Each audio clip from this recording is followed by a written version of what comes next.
So this C10 project started out with a customer coming into our shop and saying, "Hey, do you guys replace engines?" And we said, "Yes, we do." And he said, "Well, I have this old truck. I'd like to get a new engine in." And we said, "Cool." He's like, "I'm gonna make a phone call and get my engine coming. I'll just have it delivered to you guys." Great. This box shows up, and then we open it up.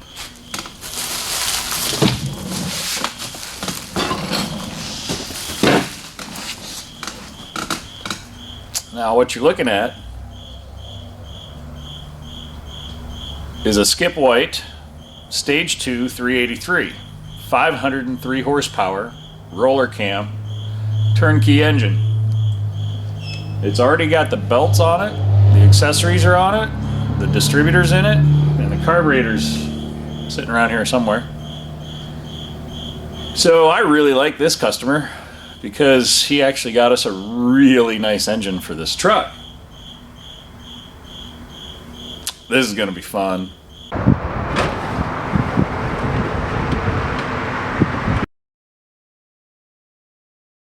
It's definitely going to need a brake upgrade and some steering upgrades to support this guy.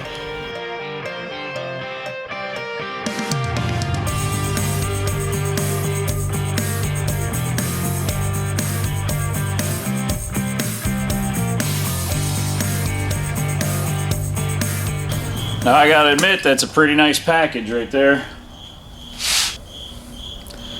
For what it costs to get this, it's not even worth rebuilding that 305. You have a company that's been building engines for 20 some years. Shows up in a box, ready for it to be dropped in the car and filled with oil. Turn the key. I kind of just want to sit here and admire it. But I gotta get to work. I'll admire it when it's running in the car. Alright.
so close.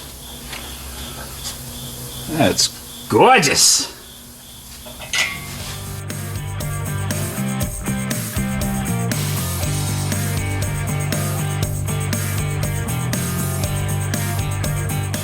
So now, our engine and trans are not mated up, but I'm going to lift this thing up a little bit and see if I can get that tranny to hit.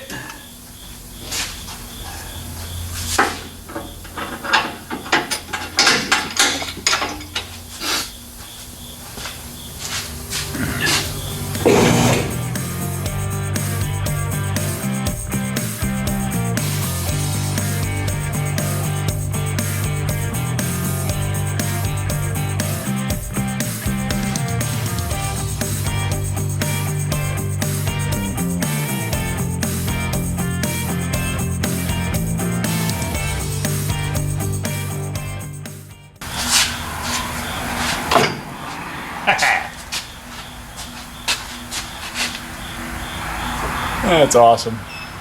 So this transmission crossmember has slotted mount holes for your transmission mount, so it allows you to slide the tranny back about an inch, slide it back forward an inch. Made it real easy. You can see my torque converter isn't dragging. When I took it apart, I pushed my torque converter as far back as it would go to help keep it from getting hung up on my flywheel. This flywheel, oddly, all the bolt holes are the same size. It's probably a heavy-duty aftermarket plate.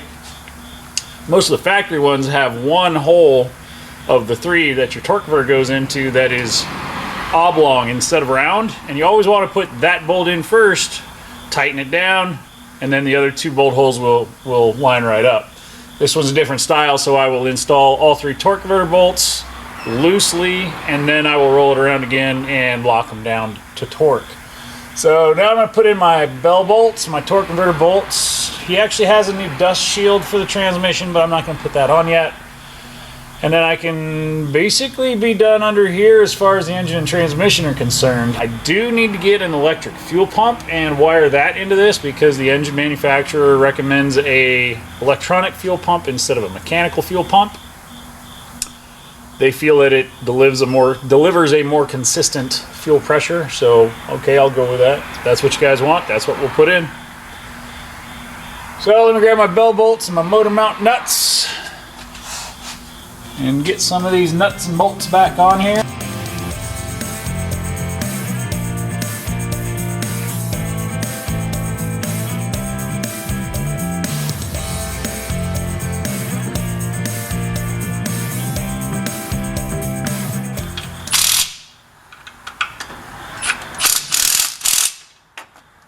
Alright, bell bolts are in. I got one. I got to clean up the thread on because it's got a booger on it. We'll thread chase that. And then I can tighten this guy up, but that's a bigger socket.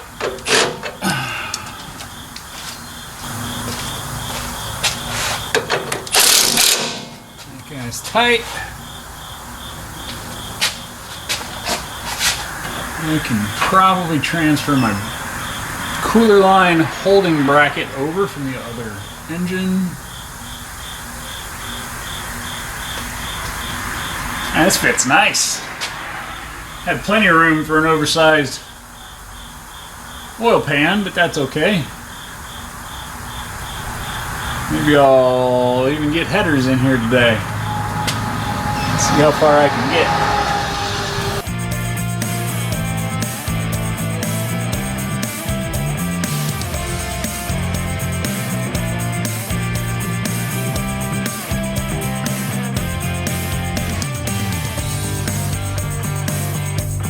So this customer brought us some long tube headers for this setup.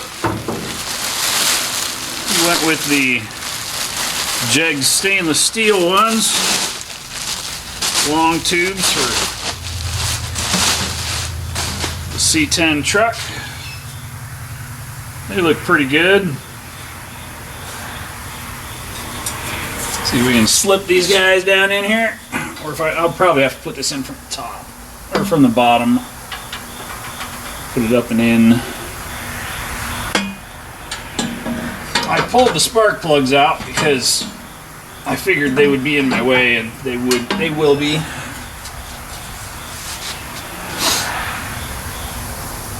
I might be able to get that one in from the top.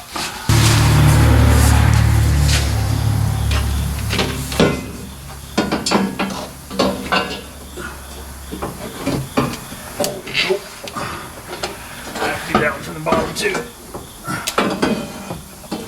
Alright, we'll bring them in from the bottom. So I hit a speed bump. Things were going too well, so I installed the headers, and I have pretty major contact to the driver's front lower control arm. The passenger side actually fits really nicely, but the driver's side does not. So I checked the part number, and these headers are for a four-wheel drive application, not a two-wheel drive application. So I'm going to pull these headers back off the car, box them back up, we'll take them back, exchange them out for some two-wheel drive headers, and hopefully that will solve this problem. We have, I don't know, quite a bit of work yet to do. I've got the engine in the rails, I've got it bolted down. My new radiator, my upper and lower hoses will be here in a couple days, along with my new power steering hoses, which pretty much buttons up the front. We have a new thermostat housing, new thermostat that came with the engine. I will need to swap my starter over from the old engine, which is a high torque starter, so that's great. And then it'll come down to running new fuel system components. I need to put an electronic fuel pump on it, a fuel pressure regulator, and build the full new exhaust for the car.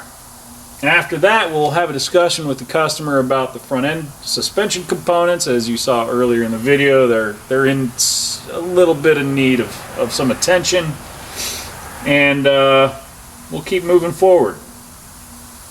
Well, I'm going to go ahead and pull these headers back off. Kind of a bummer. I was hoping to have those on so on Monday I could come in fresh and just build the exhaust. Whatever, it is what it is. At least I figured this out today so I don't run into the speed bump on Monday, and I can just try and keep things on track. So I'm going to box up these headers, take them back, exchange them out, and then we'll keep moving forward. Another day. Headers can be frustrating. If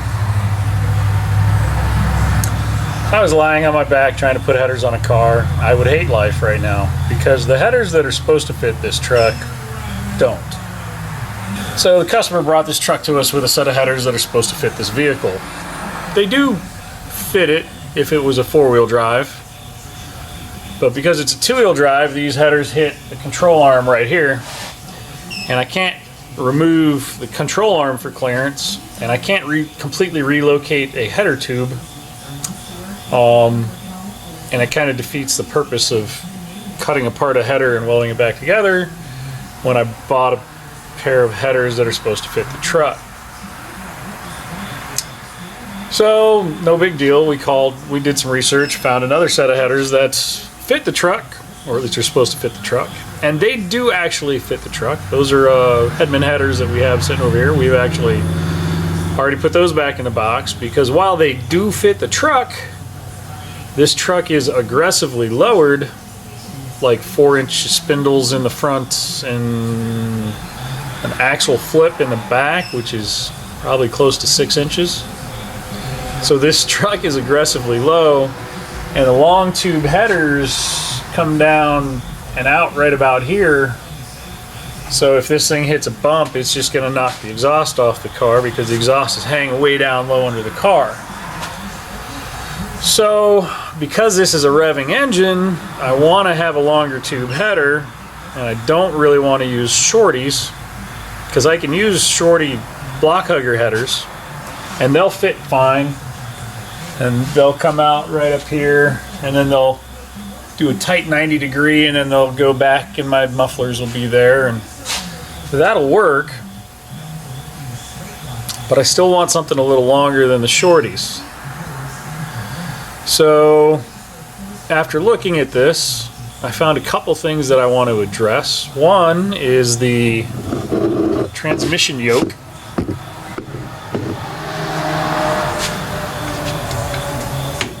This transmission yoke is really close to this cross member.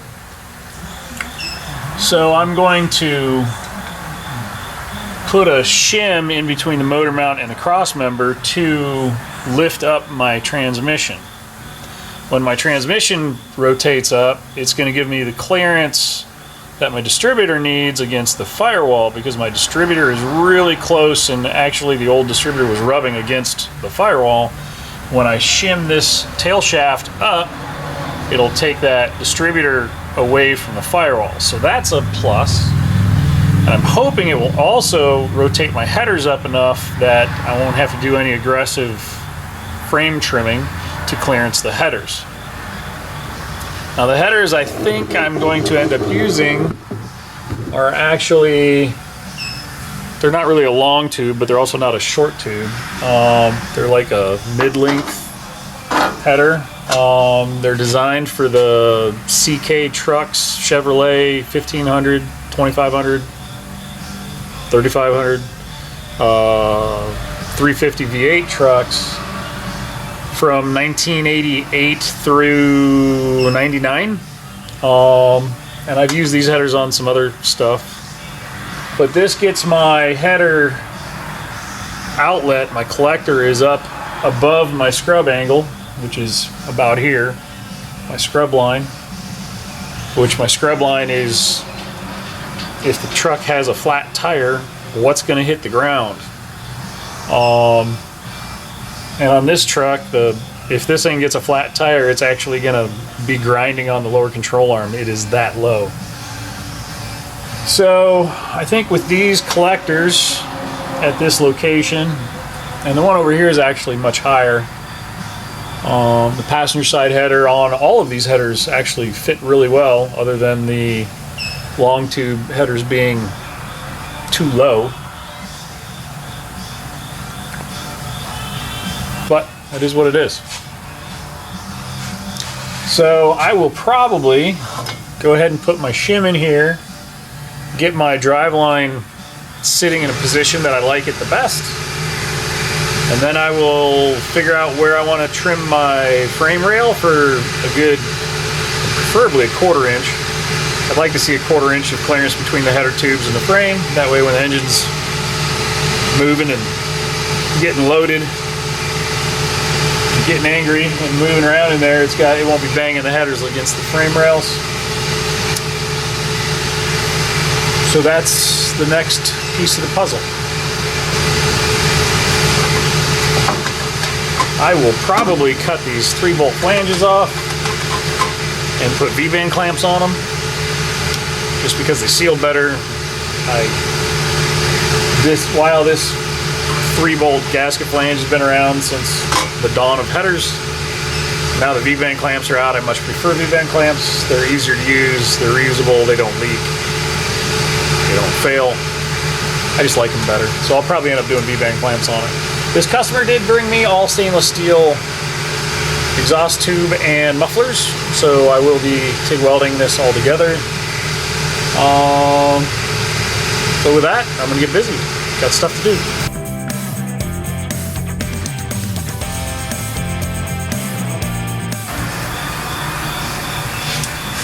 That's about what I want. So 1/4 inch.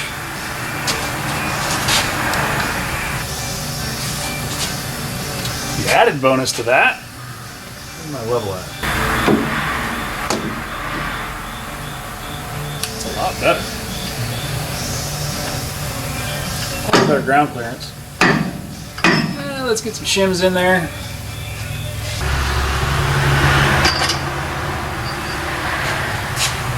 Hey, that's a lot better. I'll make a proper shim plate when it's time. For now, at least it'll get me where I want to be. I will want to have a nice full contact shim that fits in there without sticking out anywhere, so it just looks right.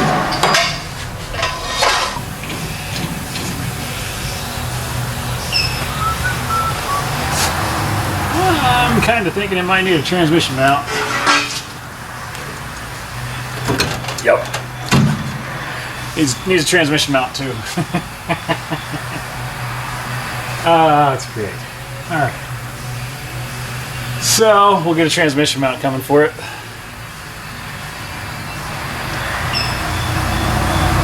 right.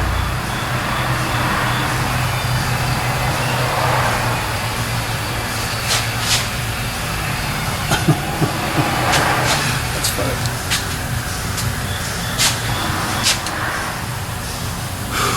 I have a feeling we're going to be fixing a lot of little things on this setup.